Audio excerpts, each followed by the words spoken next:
Estudo do livro de Enoque, capítulos 69 e 70. Subtítulo sugerido: Enoque e o eleito. Para dar início ao estudo dirigido dos capítulos 69 e 70, é necessário voltar rapidamente ao finalzinho do capítulo anterior. O final do capítulo 68 mostra que todo julgamento foi outorgado, todo julgamento foi concedido ao Filho de Humano, o eleito com E maiúsculo do texto, que é Yeshua, o Yeshua celestial, ainda em sua forma original. A última ideia exposta no capítulo 68 diz assim: a palavra do Filho de Humano se tornará poderosa na presença do Senhor dos Espíritos. Talvez naquela época o próprio Enoque não tenha entendido o alcance dessa declaração, mas hoje vemos na Brit Hadashah, chamado Novo Testamento, vemos na Brit Hadashah Yeshua dizendo: as palavras que eu digo são espírito e são vida, chamado Evangelho de João, capítulo 6, versículo 63. Essa mesma ideia aparece no capítulo 5, João 5, 22, onde Yeshua diz: o Pai não julga ninguém, mas deu ao Filho todo o julgamento. Visto que no primeiro século e antes dele, o livro de Enoque era um escrito muito popular e respeitado por todos, como eu já venho falando em vários outros estudos, consequentemente vemos o homem Yeshua, o Yeshua humano, no seu dia a dia aqui na Terra, fazendo várias colocações e usando várias ideias e expressões que estavam contidas no livro de Enoque, ideias que faziam parte do livro de Enoque. Inclusive, ele se denominava Filho de Humano, Ben Adam. Da onde que ele tirou esse termo? Esse termo é do livro de Enoque, termo que ele usou para se referir a si mesmo, que as Bíblias colocam como filho do homem. Mas Ben Adam é filho de humano, no sentido de que ele era um ser humano, como outros seres humanos em geral. Alguém já tinha te explicado isso? Por que Yeshua se intitulava filho de humano? Ele sempre foi enfático em usar essa expressão para si mesmo. Hoje nós sabemos que o homem Yeshua, o Yeshua humano, era uma emanação divina encarnada em forma de vida humana. Ou seja, ele era parte da própria natureza divina manifestada através de um nascimento humano. Hoje, nós que estudamos seriamente as coisas de Deus, nós sabemos disso. O Yeshua humano era uma emanação divina encarnada em forma de vida humana. Quando Deus enviou uma alma para nascer como ser humano, como ele faz com os outros humanos, no caso do homem Yeshua, ele enviou parte de sua própria natureza divina. Mesmo sabendo quem ele era e de onde tinha vindo, o Yeshua humano gostava de ressaltar entre os judeus que era um ser humano como os outros. Isso significava ele se dizer Ben Adam, filho de humano. A intenção dele não era demonstrar que era um ser especial ou superior, mas através do nascimento humano dele, o próprio Deus provou da natureza limitada de sua criação. Parcialmente, é claro. O próprio Deus provou da natureza limitada de sua criação ao encarnar parcialmente num corpo humano pela forma nascida. E assim pôde vislumbrar o quanto nós somos pequenos diante dele. E nesse estudo dirigido dos capítulos 69 e 70, onde mais uma vez vemos o livro de Enoque citando o Filho de Humano que se encontra junto com Deus nos céus, nós vemos o quanto o texto de Enoque está em sintonia com a Torá e os profetas. Capítulo 69 diz assim: depois disso, o nome do Filho de Humano que vive com o Senhor dos Espíritos foi exaltado pelos habitantes da terra. Foi exaltado nas carruagens do Espírito e seu nome estava no meio deles. Desde aquele tempo, eu não fui arrancado do meio deles, mas ele, no texto aqui, ele com E maiúsculo se referindo a Yeshua. Mas ele se sentou entre dois espíritos, entre o norte e o oeste, onde os anjos receberam seus cordéis para medir o lugar para os eleitos e os justos. Ali eu vi os pais dos primeiros humanos e os santos que habitam naquele lugar para sempre. Capítulo 69, 4 versículos. O capítulo 70 diz assim: depois disso meu espírito foi ocultado, subindo aos céus. Eu vi os filhos dos santos anjos andando em chamas de fogo, cujas vestes e mantos eram brancos e cujos semblantes eram transparentes como cristal. Eu vi 2 rios de fogo brilhando como jacinto, então caí sobre minha face diante do Senhor dos Espíritos. E Micael, um dos arcanjos, me pegou pela mão direita e me levantou e me trouxe para onde estava todo o segredo de misericórdia e retidão. Ele me mostrou todas as coisas ocultas das extremidades do céu, todos os receptáculos das estrelas e seu resplendor, desde quando elas saíram de diante da face do Santo. Ele escondeu o espírito de Enoque no céu dos céus. Ali eu vi no meio daquela luz uma construção erguida com pedras de gelo, e no meio destas pedras vi línguas de fogo vivo. Meu espírito viu ao redor o círculo desta habitação flamejante, em uma de suas extremidades, que ali havia rios cheios de fogo vivo, o qual a cercava. Então os serafim, querubim e ofanim a rodearam. Estes são aqueles que nunca dormem, mas vigiam o trono de sua glória. Eu vi inumeráveis anjos, milhares de milhares e miríades de miríades, as quais rodeavam aquela habitação. Micael, Rafael, Gabriel, Fanuel e os santos anjos que estavam acima nos céus foram e saíram dele. Micael, Rafael e Gabriel saíram daquela habitação, e santos anjos inumeráveis. E com eles estava o antigo de dias, cuja cabeça era branca como algodão e pura, e seu manto era indescritível. Então eu caí sobre minha face enquanto toda minha carne era dissolvida, e meu espírito tornou-se transformado.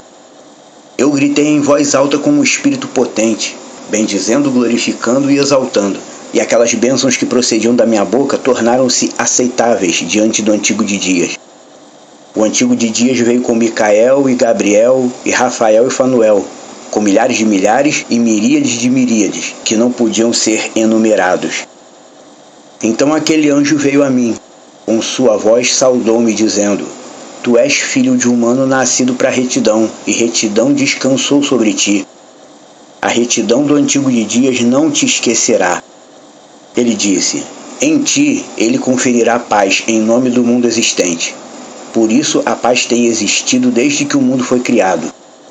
E assim acontecerá a ti, para sempre e sempre. Todos os que existirão e caminharão em seus caminhos de retidão não te esquecerão para sempre. Contigo estarão suas habitações, contigo seu destino. De ti eles não serão separados, para sempre e sempre. E assim o prolongamento dos dias estará com o Filho de Humano. A paz será para os justos, e os retos possuirão o caminho da integridade, em nome do Senhor dos Espíritos, para sempre e sempre. O capítulo 69 já começa mostrando um cenário bastante familiar para quem conhece a Bíblia. Machia, o chamado Messias, sendo exaltado, e anjos medindo o lugar dos justos. Essa coisa de anjos fazendo medições é recorrente ao longo da Bíblia. Você que conhece a Bíblia já reparou isso. Em todo tempo, Deus tem mandado anjos medirem coisas, medirem lugares, medir pessoas, medirem a cidade santa. Em todo o tempo, Deus tem tudo registrado, calculado e medido. Não há nada fora do controle dele. Tudo que ele prometeu, tudo que ele faz, tudo que ele tem designado para fazer no futuro, tudo foi devidamente calculado para acontecer como ele quer. O versículo 4, Enoque 69:4 diz: Ali eu vi os pais dos primeiros humanos. Hoje em dia tem muitos teólogos evangélicos afirmando que Adão e Eva estão no inferno. Estes não sabem nada de Bíblia, não sabem compreender o texto sagrado e nem as coisas de Deus. Tudo que Deus faz tem lógica. Você tem que aprender isso. Deus não faz mágica. Logo, tudo que Deus faz tem lógica. E não seria lógico, dentro do conteúdo espiritual, o Deus da misericórdia já enviar logo o primeiro casal para o fogo eterno. Os mais inocentes de todos os humanos. Os que pecaram não por malandragem, mas por inocência. Foram enganados e já seriam condenados logo de cara. É óbvio que Deus foi misericordioso com eles, como é conosco hoje em dia. Do contrário, toda a descendência humana seria como algo amaldiçoado. Seríamos malditos de nascença. Yah tem sido misericordioso conosco, nós que somos piores do que nossos primeiros pais, pois nós pecamos por vontade e por gosto. Via de regra, nós humanos de hoje em dia temos o péssimo hábito de repetir pecado e ficar pedindo perdão todo dia. O cara vai na igreja e fala: Deus, me perdoa que eu não vou mais fazer isso. E faz. De novo. Nós humanos de hoje em dia repetimos transgressão e pedimos perdão todo dia. Muito mais então o primeiro casal seria digno de ser perdoado por Deus do que nós. Pois nós temos a Bíblia, temos o Espírito de Deus, temos a obra redentora de Yeshua a nosso favor, temos o recurso da oração, temos vários recursos espirituais que eles lá não tinham. E mesmo assim estamos sempre repetindo o pecado. Inclusive Deus deixou eles lá sem nenhum recurso desse, justamente para mostrar que o homem por si só não vence nenhuma estratégia espiritual. A serpente foi colocada lá para enviar uma estratégia espiritual sobre os humanos. E eles, Adão e Eva, eram humanos sem recursos espirituais para se defender como nós hoje temos. Um humano sem recurso espiritual, ele cai. Ele não fica de pé, ele cai diante de Deus, como nossos primeiros pais caíram. Mas Deus exerceu com eles toda a misericórdia que haveria de ser exercida, justamente porque eles eram inocentes e foram enganados. Nós não somos inocentes. Nós é que enganamos, em vez de sermos enganados. No capítulo 70, versículo 12 ao 14, vemos Enoque contemplando a glória de Atik Yomim, o antigo de dias, que é a emanação reduzida do Deus Pai. Ou seja, Atik Yomim é o acesso que os seres criados têm ao Deus Pai, em sua forma reduzida de manifestação perante os seus seres criados. Assim que Enoque viu o antigo de dias sentado no trono, ele foi tomado por um estado de devoção total na hora, como lemos no texto, e automaticamente começou a gritar bendizendo e exaltando. O quadro é sempre esse: diante do Deus Criador ninguém consegue, nem conseguirá ficar calado, nem impassível, mas qualquer um impulsionado a dar-lhe louvor e glória. Muita gente que não conhece as coisas de Deus tem o hábito de dizer: a vida eterna, a vida no céu deve ser chata. Mas a pessoa está falando isso com base no que ela vive aqui na terra.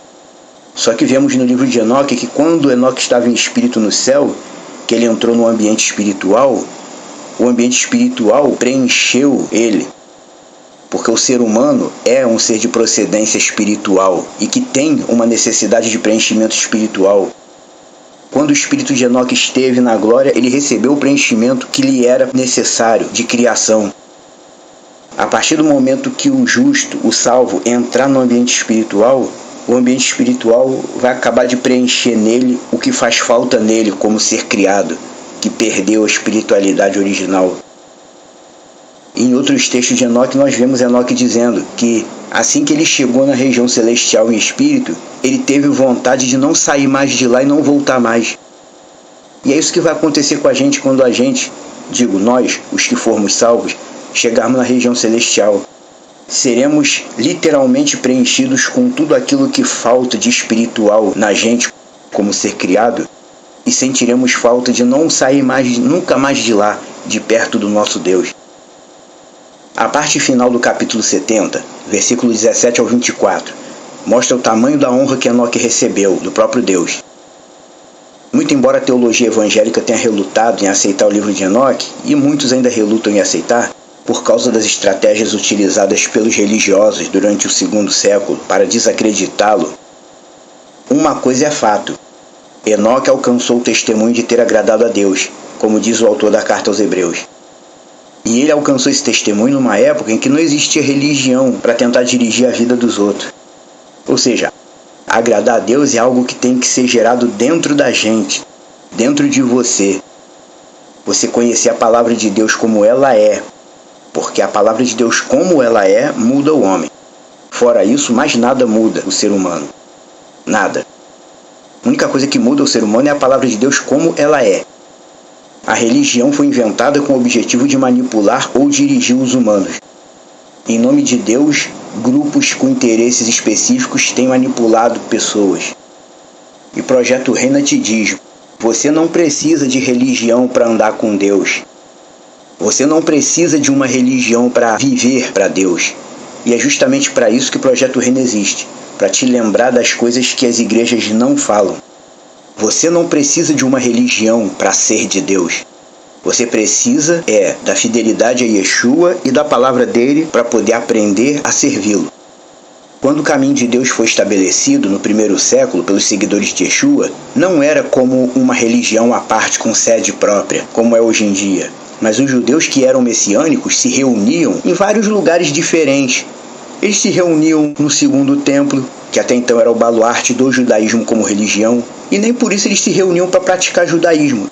Eles se reuniam para orar e adorar da forma como Yeshua ensinou. O que ele ensinou é a interpretação certa da lei de Deus. O povo se reunia no templo de pedra, que era o baluarte do judaísmo, mas não para praticar o judaísmo, e sim para praticar o caminho de Deus. Posteriormente, depois do templo de pedra ter sido destruído, o que por si só já representa a morte do religiosismo perante Deus, os messiânicos se reuniam em todo tipo de lugar, nas casas, em salões, nas praças, nas ruas, porque a congregação de Yeshua são as pessoas, e não o imóvel com placa na frente.